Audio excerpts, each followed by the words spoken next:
সর্বসভাগোত্রেশ্বরী উপকর্ণ নৈবেদ্য নিবেদন করণায়ন মা ভগবতী।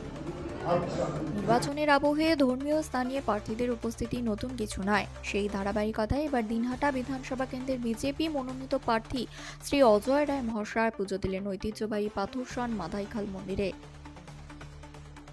আজ সকালে তিনি মন্দিরে উপস্থিত হয়ে ভগবানের আশীর্বাদ প্রার্থনা করেন, স্থানীয় মানুষজনের সঙ্গে কথাবার্তা বলেন এবং তাদের কাছ থেকে আশীর্বাদ ও সমর্থন কামনা করেন। মন্দির প্রাঙ্গণে তার আগমন ঘিরে ছিল ভক্তদের ভিড় এবং উৎসব মুখর পরিবেশ।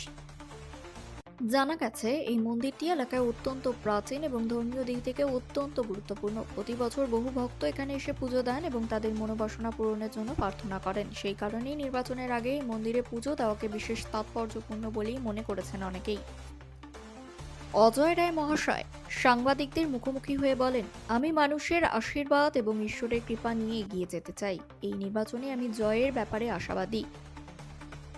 অন্যদিকে স্থানীয় বাসিন্দাদের অনেকেই জানান, প্রার্থীর এই আগমন তাদের কাছে ইতিবাচক বার্তা বহন করেন। তারা চান উন্নয়নমূলক কাজ আরও বাড়ুক এবং এলাকার সমস্যা দ্রুত সমাধান হোক। নির্বাচন যত এগিয়ে আসছে ততই রাজনৈতিক উত্তাপ বাড়ছে দিনহাটা বিধানসভা কেন্দ্রে।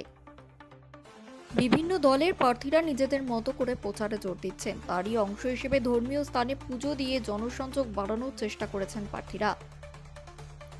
এখন দেখার বিষয়, এই সমস্ত প্রচার ও জনসংযোগ শেষ পর্যন্ত ভোটার বাক্সে কতটা প্রভাব ফেলতে পারে।